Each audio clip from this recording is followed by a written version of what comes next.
Hello दोस्तों, आप सभी का स्वागत है हमारे इस यूट्यूब चैनल एच डी के एस पर। ये हमारा एक्सेल कोर्स 23 ट्यूटोरियल है और इस वीडियो में आप पाइवट टेबल के बारे में सीखेंगे। ठीक है, तो चलिए वीडियो को स्टार्ट करते हैं।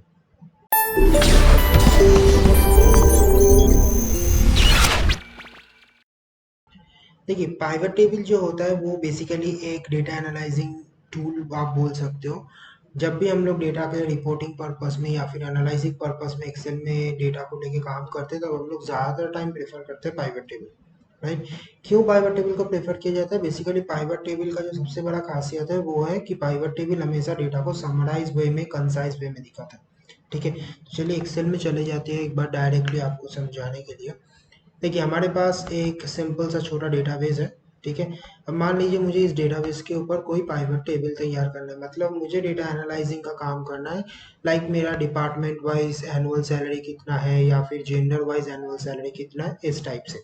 ठीक है, अगर मुझे इस टाइप से कुछ काम करना है तो सबसे पहले हमें इस डेटा को सिलेक्ट करना है। मतलब पाइवट टेबल तैयार करने के लिए हमें सबसे पहले डेटा को सिलेक्ट करना है।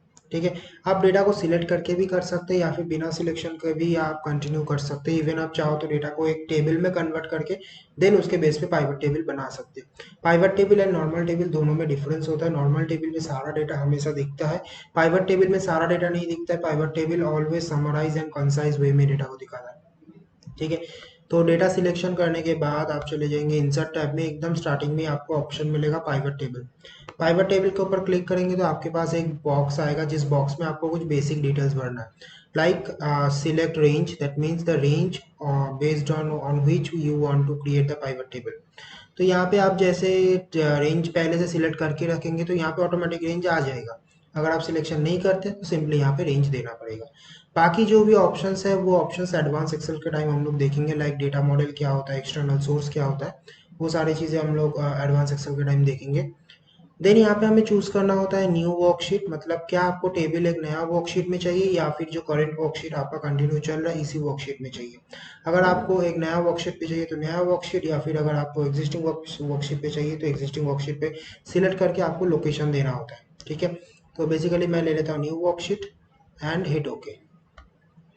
ठीक है, तो देखिए आपके पास यहाँ पे एक ब्लैंक टेबल आ गया एंड साथ ही साथ यहाँ पे देखिए वो सारे फील्ड का नेम आ चुका है जो भी फील्ड हमारे वहाँ पे मौजूद था। ठीक है, अब अगर आपको कोई रिपोर्ट बनाना है, जैसे मान लीजिए कि डिपार्टमेंट वाइज आपको एनुअल सैलरी का डिटेल्स को एनालाइज करना है, तो आप सिंपली यहाँ से डिपार्टमेंट को सिलेक्ट कीजिए। देखिए ऑटोमेटिकली जो डिपार्टमेंट है वो फिल्टर होके आ गया कि ये जो चार डिपार्टमेंट है, ये चार डिपार्टमेंट यूनिक डिपार्टमेंट है, बाकी जितना भी सारा डेटा है वो इसी चार का रिपीटिशन। राइट। देन आ गया हमारा एनुअल सैलरी, तो यहाँ पे वो ऑटोमेटिकली उसका टोटल, दैट मीन समेशन करके आपको दिखा देगा। मतलब जो समीफ का फॉर्मूला है उसका काम। तो बेसिकली इससे हमारा जो रिपोर्ट है वो ज़्यादा जल्दी बन जाता है एंड जो एनालाइसिंग का काम है वो भी ज़्यादा कंफर्ट वे में हो जाता है। इसलिए हम लोग बेसिकली चूज करते हैं पाइवट टेबल को हमेशा। ठीक है, अब मान लीजिए यहाँ पे आपको डिपार्टमेंट वाइज जेंडर वाइज देखना है, तो आप सिंपली जेंडर के ऊपर क्लिक कीजिए। देखिए यहाँ पे कितने अच्छे से वो डिपार्टमेंट एंड उसके अंडर में जो भी जेंडर्स है। ठीक है, यहाँ पे माइनस बटन है कि अगर आपको फिलहाल के लिए जेंडर नहीं दिखाना है तो आप जेंडर मत दिखाइए, नॉर्मल सिर्फ सिंपल वे से देखिए। अगर कोई एक पर्टिकुलर डिपार्टमेंट का देखना है तो उसके डिपार्टमेंट में सिलेक्ट कीजिए, सिर्फ उसका ही डिटेल्स दिखेगा। ठीक है, इस तरीके से हम लोग पाइवट टेबल में यूज करते हैं। पाइवट टेबल में बेसिकली ये चार जगह दिया जाता है, जिस चार जगह के ऊपर हमें काम करना होता है। एक है फिल्टर, एक है कॉलम, एक है रो, एक है वैल्यू। वैल्यू में बेसिकली जो न्यूमेरिक फील्ड्स होता है वो न्यूमेरिक फील्ड्स हम लोग वैल्यू में डालते हैं। रो मतलब ये जो वन बाई वन रो है, इसमें कौन सा डेटा दिखाना है उसको हम लोग रो में डालते हैं। अगर हमें कॉलम वाइज कोई डेटा दिखाना है तो हम लोग उसको कॉलम में डालते हैं। जैसे मान लीजिए मैं डिपार्टमेंट को यहाँ से कॉलम में कर दिया, तो देखिए मेल फीमेल यहाँ पे आ गया और सारा डिपार्टमेंट एक एक कॉलम में डिवाइड हो गया, like finance, IT, marketing, support. ठीक है, इससे आपका जो डेटा है वो एक साथ में एक ही जगह पे दिख रहा है। तो बेस्ड ऑन योर रिक्वायरमेंट आपको पाइवट टेबल यूज करना होता है। तो बेसिकली यही उसका सिंपल यूसेज है। बट अगर आप एडवांस में यूज करना चाहें तो और भी बहुत सारा काम इसके अंदर कर सकते हैं। जैसे मान लीजिए मैंने दोनों को तो फिलहाल एक साथ में रखा। ठीक है, एंड उसके बाद मैं यहाँ से ये जो एनालाइज टैब है यहाँ पे, सॉरी डिज़ाइन टैब है, इसके अंदर यहाँ पे रिपोर्ट लेआउट है। रिपोर्ट लेआउट में जाके मैं अलग अलग रिपोर्ट्स का लेआउट भी तैयार कर सकता हूँ। देखिए ये रिपोर्ट लेआउट करने पे क्या हुआ, डिपार्टमेंट एंड जेंडर डिवाइड हो गया।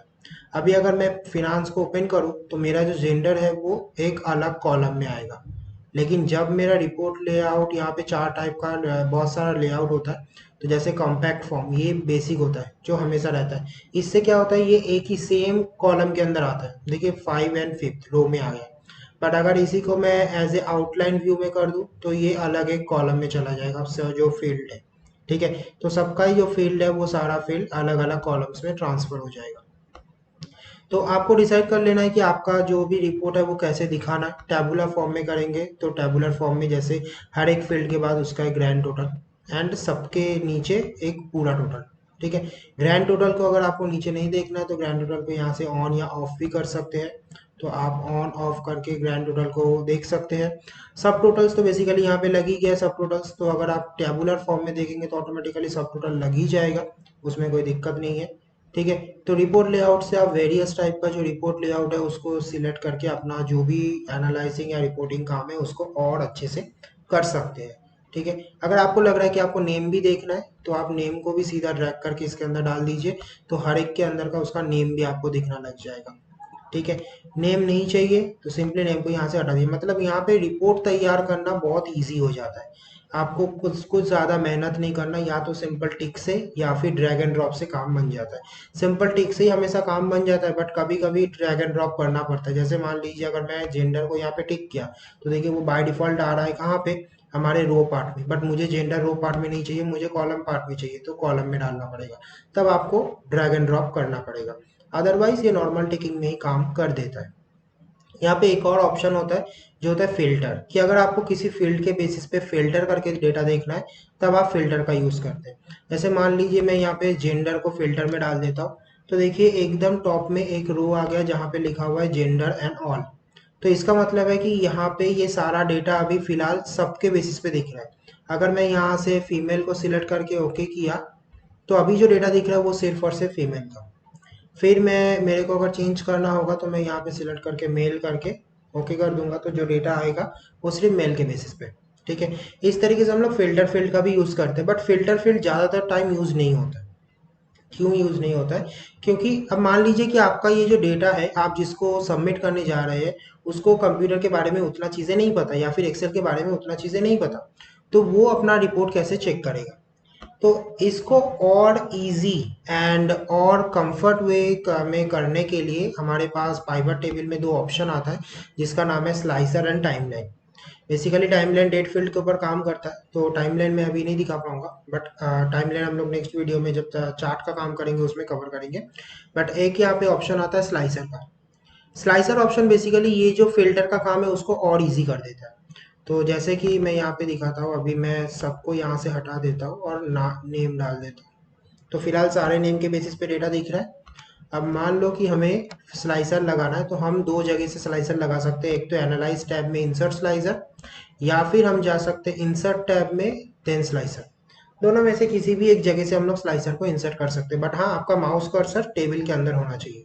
ठीक है, देन उसके बाद हमें यहाँ पे चूज करना होता है कि किसके बेसिस पे स्लाइसर लगाना। तो जैसे मैं यहाँ से डिपार्टमेंट एंड जेंडर दोनों के बेसिस पे स्लाइसर लगा देता हूँ। तो देखिए हमारे पास दो स्लाइसर आ चुका है। मैं बस उसका साइज को थोड़ा सा चेंज करके थोड़ा सा अच्छा लुक देने के लिए साइज को थोड़ा सा एडजस्ट कर लेता हूँ। देखिए हमारे पास अभी दो स्लाइसर आ चुका है, एक है डिपार्टमेंट, एक है जेंडर। अब अगर आपको डेटा को फिल्टर करना है, जैसे मान लीजिए कि आपको आईटी का डेटा देखना है, तो सिंपली क्लिक कीजिए आईटी, तो ऑटोमेटिकली जो टेबल है वो आईटी में कन्वर्ट हो जाएगा। मार्केटिंग, मार्केटिंग में क्लिक कीजिए। फिनांस, फिनांस में क्लिक कीजिए। फिनांस में भी सिर्फ मेल का देखना है तो मेल पे क्लिक कीजिए, तो ऑटोमेटिकली मेल का आ जाएगा। फीमेल पे क्लिक कीजिए तो ऑटोमेटिकली फीमेल का आ जाएगा। अगर आपको मल्टी डेटा सिलेक्ट करना है तो कंट्रोल प्रेस करके आप सिलेक्ट कर सकते हैं, मतलब कंट्रोल प्रेस करके आप मल्टी डेटा को सिलेक्ट कर सकते हैं। या फिर ये जो चेक बॉक्सेस है, मतलब ये जो टिक का ऑप्शन है, यहाँ से भी सिलेक्ट करके आप मल्टी डेटा को सिलेक्ट जो है वो सिलेक्शन कर सकते हैं।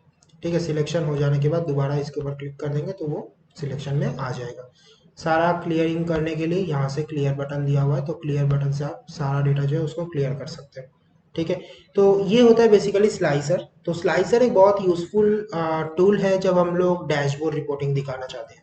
जब हम लोग डैशबोर्ड रिपोर्टिंग का काम करते हैं जिसमें बहुत सारा pivot tables, pivot charts and बहुत सारा चीज़ें एक साथ में रहता है, उस टाइम पे हम लोग बेसिकली प्रेफर करते हैं स्लाइसर को, ताकि हमारा जो काम है वो क्लिक के जरिए हो जाए। तो यहाँ पे मैं सिंपल क्लिक करूँगा तो ऑटोमेटिकली मेरा जो डेटा है वो डेटा और इजी वे में हमारे पास तैयार हो जाता है। इसलिए बेसिकली यूज़ किया जाता है हमेशा pivot table with slicer. Slicer का यूज़ पाइवट टेबल में बहुत ज़्यादा होता है, मतलब बहुत कम ऐसा देखा जाता है कि पाइवट टेबल यूज़ हो रहा है वो भी बिना स्लाइसर का। डैशबोर्ड रिपोर्टिंग में तो स्लाइसर एक बहुत इंपॉर्टेंट रोल प्ले करता है, एंड पाइवट टेबल भी उस टाइम पे एक बहुत इंपॉर्टेंट रोल प्ले करता है।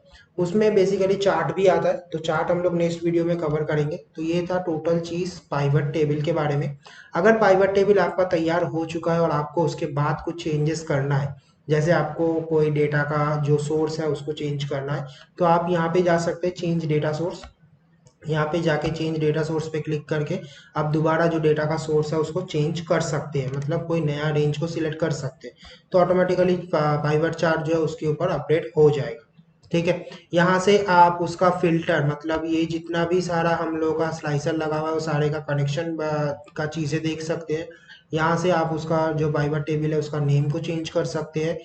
एक और दूसरा चीज आता है पाइवट टेबल में इजी, जो है ये जो सम ऑफ एनुअल सेल्स, मतलब सम ऑफ एनुअल सैलरी, मतलब यहाँ पे जो वैल्यूज आता है वो बेसिकली समराइज, मतलब समेशन वे में आता है, मतलब वो सम करके दिखाता है। बट अगर आपको दूसरा चीज़ें चाहिए तो आप जाएंगे वैल्यू फील्ड सेटिंग पे, वहाँ पे जाके आप सम के अलावा काउंट, मैक्स, मीन, ये सारा चीज़ें जो है वो भी यहाँ पे यूज कर सकते हैं। तो यहाँ पे अभी जो सैलरी दिख रहा है वो है maximum salary of that department. ठीक है, मैं अगर यहाँ पे काउंट करवाना चाहूँ तो काउंट भी करवा सकता हूँ। तो अगर मैं काउंट लेता हूँ एंड ओके, तो देखिए सब में वन, कि सब में एक ही एक, मतलब एक एक पार्टिसिपेंट सब में है, एक एक एम्प्लॉय सब में है। ठीक है, इस टाइप से। तो ये होता है बेसिकली पाइवट टेबल। ठीक है, तो this is all about pivot table. हम लोग मिलते हैं नेक्स्ट वीडियो में पाइवट चार्ट के साथ। If you guys like the video, then hit the like button and share the video with your friends and colleagues. Remember, all the download links for sample file and practice file is in video description, so don't forget to check this out. Also, if you are newer in this channel, the subscribe our channel and press the bell icon to get future updates.